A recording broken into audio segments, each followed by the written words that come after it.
आज हम लोग बात करेंगे फैक्ट्स के बारे में बात करेंगे। फैक्ट्स होता क्या है, तथ्य होता क्या है, ठीक है। तो ये फैक्ट्स क्या है, ये सेक्शन 2 के सबसेक्शन 1 के क्लॉज एफ में हम लोग को फैक्ट्स के बारे में पढ़ना है। तो सबसे पहले जानेंगे फैक्ट्स क्या है। एन एक्सिस्टिंग थिंग, ऐसी वस्तु जो अस्तित्व में है। सपोज करते हैं कि ये बोर्ड है, ठीक है। ये बोर्ड क्या है, एक तथ्य है, ठीक है। बोर्ड पे ये कुछ लिखा हुआ है, वो भी एक तथ्य है, ठीक है। आगे क्या कहता है, anything, any state of things और any relationship of things that can be perceived by the five senses, ठीक है। कुछ भी या फिर कोई भी चीज, ऐसी चीज relationship of thing that can be perceived by the five senses, जो हम लोग पांच जो ज्ञानेंद्रिय जो हम लोग है ज्ञानेंद्रिय से वो अनुभव कर सकते हैं, वो क्या है हमारा, वो तथ्य है। जैसे देखना, ठीक है, आंखों से हम लोग देख सकते हैं, ये हमारे ज्ञानेंद्रिय है। ये हियर जो सुनना, जो सुन सकते हैं। स्मेल जो हम लोग क्या कर सकते हैं, सूंघ सकते हैं, स्मेल, ठीक है।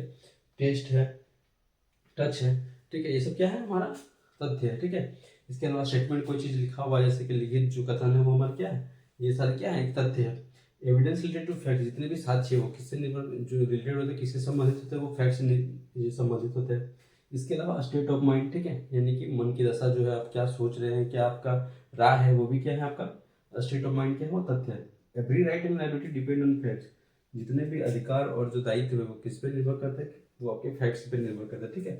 तथ्य दो तरह के होते हैं, एक एक्सटर्नल हो गया, ठीक है, जिसको हम लोग अब फिजिकल फैक्ट कहते हैं। एक होगा इंटरनल, ठीक है, जिसको हम लोग साइकोलॉजिकल फैक्ट कहते हैं, ठीक है। तो एक्सटर्नल फैक्ट जैसे कि हम लोग बाहर या भौतिक तथ्य जिसको कहते हैं, जिसके हम लोग देख सकते हैं, सुन सकते हैं, फील कर सकते हैं उस चीज़ को। जैसे ये छू सकते हैं, सॉरी, ठीक है, फील नहीं कर सकते, वो चीज़ को हम लोग क्या आ गया, बाह्य तथ्य, ठीक है। इसके अलावा इंटरनल साइकोलॉजिकल जो फैक्ट है आपका, वो आंतरिक या मनोवैज्ञानिक तथ्य हो गया। वो क्या हो गया, बॉडली फीलिंग, जो आपके अंदर की जो फीलिंग है, वो अपने मन की राय स्थिति जो है, वो आपका क्या हो गया, वो आपका ये सॉरी इंटरनल फैक्ट्स हो गया। इसके अलावा इंटेंशन, आपका क्या इरादा है, क्या आशय रखते हैं, वो भी आपका क्या हो गया, इंटरनल फैक्ट्स हो गया। इसके अलावा सेंसेशन, बॉडी में सारी सेंसेशन होती है बहुत सारे, वो क्या, ये सारे तथ्य है, ठीक है। हम लोग बात करेंगे तथ्य की सुसंगति के बारे में बात करेंगे, रिलेवेंसी ऑफ फैक्ट्स के बारे में बात करेंगे, ठीक है। जिसके अंदर हम लोग फैक्ट इशू यानी विवादित तथ्य के बारे में पढ़ना है। दूसरा क्या होगा, रिलेवेंट फैक्ट्स यानी कि तथ्यों की सुसंगति, ठीक है, ये किस तरह से सुसंगत होता है फैक्ट इशू के साथ, ठीक है।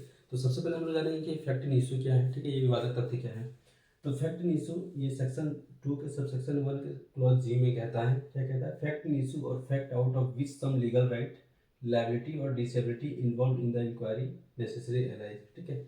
तो विवादित तथ्य वह तथ्य होता है जिस जांच में क्या क्या चीजें समावेशित होती है, और ये उत्पन्न होता है, क्या क्या होता है, लीगल राइट यानी कि वैध अधिकार। इसके अलावा लायबिलिटी यानी कि दायित्व। इसके अलावा क्या है, डिसेबिलिटी यानी असमर्थता, जहाँ पे आपके वैधानिक अधिकार का आपको जो उत्पन्न होता है, जो वैध अधिकार है आपका, ठीक है। इसके अलावा क्या है, लायबिलिटी, आपका दायित्व यहाँ पे उत्पन्न होता है, कहाँ पे, आपका फैक्ट इशू में, ठीक है। तो इसको हम लोग आगे जानते हैं क्या कहता है, difference opinion of two parties, यानी कि दो जो पार्टीज होती है उसके बीच में क्या होता है, डिफरेंस टाइप के ओपिनियन होते हैं, अलग अलग मतभेद होते हैं, ठीक है। इसको आगे एग्जांपल के तौर पर हम लोग समझेंगे, पहले इसको एक्सप्लेन कर लेते हैं। Depend liability and right in person, जो क्या लायबिलिटी होता है, liability and right in parties, ठीक है। जो दायित्व और अधिकार जो होता है वो किस पे निर्भर करता है, वो पार्टीज पे निर्भर करता है, ठीक है।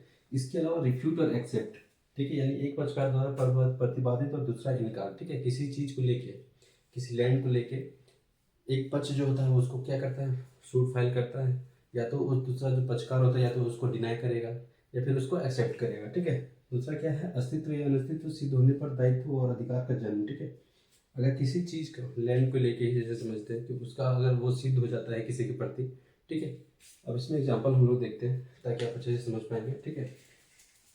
ए जो है किसी लैंड को लेके बी के प्रति जो है क्या क्या सूट फाइल किया, ठीक है, सूट फाइल किया है, ठीक है। कि ए का कहना है कि ये जो लैंड है वो किसका है, ए का है, ठीक है। लेकिन बी क्या करेगा, वो कहेगा कि नहीं ये लैंड जो है बी का है, ठीक है। तो इसमें विवादित तथ्य क्या है, विवादित तथ्य क्या है, ये लैंड है, ठीक है। इस पे इस चीज को लेके हम लोग क्या कहेंगे कि लैंड को लेके किसके किसके बीच विवाद है, तो ए और बी के बीच में, ठीक है। अब इसको देखिए एक्सप्लेनेशन जो हम लोगों ने यहाँ पे किया हुआ है, किस तरह से यहाँ पे ये एक्सेप्ट करता है, ठीक है। यहाँ पे क्या दायित्व और अधिकार है, अगर ए का लैंड है तो बी का ये तो दायित्व है कि ये ए को दे देना चाहिए, ठीक है। अगर लैंड ए का ही है तो ये इस पे तो लैंड पे अधिकार किसका है, ए का है। यहाँ पे क्या अधिकार और दायित्व का जन्म होता है।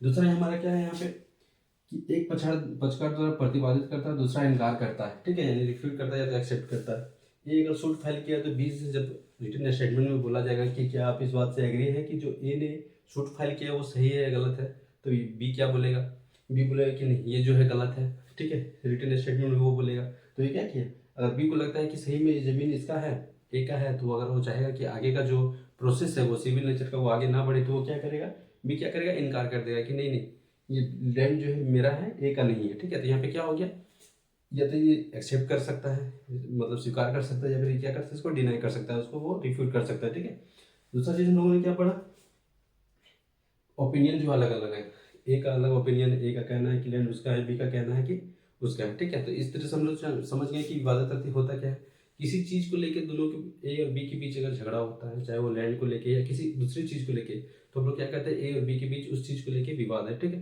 तो हम लोग विवादक तथ्य कहते हैं। ठीक है, अब जानते हैं हम लोग रिलेवेंट फैक्ट्स क्या है। तो ये सेक्शन जो है इसका 2(1) यानी सेक्शन 2 के सब सेक्शन 1 के क्लॉज के में हम लोग को पढ़ना है। ठीक है, ये सिर्फ रिलेवेंट फैक्ट्स के बारे में डिस्कस करता है कि किस तरह से वो सुसंगत है, लेकिन रिलेवेंट फैक्ट्स के बारे में जो पूरा पढ़ना है वो सेक्शन 4 से लेके 50 तक, यानी 4 से लेके 50 तक हम लोग को पढ़ना है। ठीक है, रिलेवेंट फैक्ट्स क्या कहता है, ये किस तरह से विवादित तथ्य से सुसंगत है, इसमें देखते हैं दो fact that are logically connected to the fact in issue, मतलब वो तार्किक रूप से वो किससे कनेक्टेड है, ये किससे, फैक्ट इन इशू के साथ। एग्जांपल यहाँ पे जैसे हमने ए से बी का हमने सूट फाइल किया, जमीन को लेके विवाद किया, तो लॉजिकली कनेक्टेड कैसे है, तार्किक रूप से अगर कनेक्ट है तो वो कैसे कनेक्ट है। तो ए के अगर कोर्ट में जैसे सूट फाइल किया तो एग्जीक्यूट हुआ या डिग्री हुआ ए के पक्ष में। ठीक है, लैंड को लेके कि जो लैंड है वो किसका है, जमीन जो किसका, वो ए का है। तो कोर्ट जो भी प्रोसेस देखा होगा वो ये तो सिर्फ ऐसा तो नहीं कि ए ने सूट को फाइल किया तो जमीन जो है ए के नाम कर दिया होगा, वो क्या दिया होगा, डॉक्यूमेंट्स दिया होगा जो उससे सुसंगत है, उससे रिलेवेंट है, जिस जमीन को लेके वो जो झगड़ा है, जो विवाद है, उस जमीन से रिलेटेड वो या तो उसको खतियान दिया होगा, या तो फिर जो सेल डीड बना होगा, जो मतलब जो बना होगा, उस कॉन्ट्रैक्ट बना होगा, किसी से अगर खरीदा होगा तो वो डॉक्यूमेंट्स दिया होगा, उसका रसीद दिया होगा। ठीक है, तो वो सारी चीज़ें दिया होगा, तभी जाके कोर्ट के सेटिस्फाई हुआ होगा कि नहीं ये जमीन है जो ए का है। तो इसमें ये सुसंगत क्या है, वो डॉक्यूमेंट्स, वो दस्तावेज जो है वो क्या है, उससे सुसंगत बनाता है किससे, इस विवाद से, कि नहीं वो जो जमीन है वो ए का ही है। ठीक है, दूसरा क्या कहता है, the relationship between two facts should be such that the existence और non existence of one depends on other. ठीक है, यानी अस्तित्व और अनस्तित्व क्या होता है, दूसरे पे निर्भर करता है। ठीक है, क्योंकि उस चीज को वो दिखाना रहता है कि वो डॉक्यूमेंट्स उसका है या नहीं है। ठीक है, तीसरा क्या है, पॉसिबिलिटी और इम्पॉसिबिलिटी, यानी संभाव बनाता है, संभावित बनाता है या फिर असंभावित बनाता है। तो ये जो इसने जो डॉक्यूमेंट्स दिया है, वो डॉक्यूमेंट्स वो सही में उसका है या नहीं है, उस डॉक्यूमेंट्स से उस तथ्य से वो क्या उस चीज़ को निष्कर्ष तक पहुंच सकता है, उस जजमेंट तक पहुंच सकता है, किसके पक्ष में, ए के पक्ष में, कि वो जमीन उसका है या नहीं है। ठीक है, यहाँ पे क्या कहता है, एक तथ्य अपने आप या दूसरे तथ्य के साथ मिलकर किसी अन्य तथ्य का होना या ना होना सिद्ध करता है, या होना या ना होना संभावित करता है। ठीक है, एक तथ्य अपने आप या दूसरे तथ्य के साथ मिलकर। ठीक है, तो लैंड को लेके जैसे हम लोग डिस्कस कर रहे हैं, इस पे एग्जांपल जैसे कि मैं अभी आपको दे रहा हूँ, ये तो डॉक्यूमेंट्स से ही, डॉक्यूमेंट्स वही वो चीज़ है, वही वो दस्तावेज है जिससे वो विवाद को वो सुलझा सकता है, उस विवाद को वो निष्कर्ष तक पहुँच सकता है। ठीक है, तो ये किसी चीज़ को लेकर अगर किसी के बीच विवाद है, सपोज करते हैं कि लैंड से लेकर अगर विवाद है, तो वो डॉक्यूमेंट से वो सुसंगत है, उससे रिलेवेंट करता है कि वो डॉक्यूमेंट्स ए का है तो वो जमीन भी उसका होगा। ठीक है, तो हम लोगों ने जाना कि ये फैक्ट इन इशू, किसी चीज़ को अगर लेके विवाद है तो किस तरह से किसी चीज़ को विवाद है और इसमें दो पार्टियों के बीच किस तरह से विवाद होता है। वहीं अगर किसी चीज़ को लेके अगर विवाद है तो कोई भी डॉक्यूमेंट्स, कोई भी दस्तावेज अगर दिया जाता है तो वो किस तरह से उससे सुसंगत होता है। ठीक है, अब दूसरा एग्जाम्पल देखते हैं हम लोग। सपोज करते हैं ए बी सी तीन लोग हैं। ठीक है, ए और सी भाई है। ठीक है, बी से इसकी दुश्मनी है किसी चीज़ को लेके। ठीक है, ए किसी दिन यानी 1 तारीख को, 1 जुलाई को ये कहता है कि बी का मर्डर कर दिया जाएगा। ठीक है, इस चीज़ को लेके ये तो बोला गया है। ए जो है बी को क्या करता है, 2 जुलाई के बीच आपस में झड़प हो जाती है, झगड़ा हो जाता है। ठीक है, किसी तरह का लेके। ठीक है, ए को देखा गया है 3 जुलाई को कि वो बी के घर में गया। ठीक है, और उसके हाथ में एक हथियार था। ठीक है, उसके हाथ में एक हथियार था या पिस्तौल था, कुछ भी था उसके हाथ में। ठीक है, सपोज करते हैं ये सब चीज़ें सी के द्वारा देखा गया। ठीक है, ये सी जब ए को धमकी दिया, ए जो धमकी दिया बी को कितनी तारीख को, 1 जुलाई को। ठीक है, कि मैं तुम्हें मार दूंगा, सी उस दिन भी था। ए जब बी के घर गया 2 तारीख को, ठीक है, या फिर सॉरी बी को, इस दोनों के बीच झगड़ा हुआ। ठीक है, कि हम तुमको मार देंगे। ठीक है, ए फिर 3 तारीख को जाता है बी के घर में एक पिस्तौल लेके या फिर कोई चाकू लेके, ये सब सारी चीज़ें देखता है। ठीक है, कुछ दिन के बाद उसी 3 तारीख को जब देखता है कि बी का मर्डर हो गया, ये सब सारी चीज़ें किसके द्वारा देखा गया, सी के द्वारा देखा गया। तो यहाँ पे क्या रिलेवेंट है, क्या सुसंगत है, सी तो यही जानेगा कि मर्डर जो किया गया ए के थ्रू ही मर्डर हुआ है। इसमें विवादक तथ्य क्या है कि बी का मर्डर हो गया, ठीक है, बी की मृत्यु हो गई है। इसमें विवादक तथ्य है, इसमें किसने मर्डर किया है, इस बात पे विवाद है, ठीक है। अगर किसी ने नहीं देखा तो हम लोग क्या जानेंगे कि इस बात पे अगर विवाद है क्या कि ये बी का जो है क्या हो गया, मर्डर हो गया, ठीक है।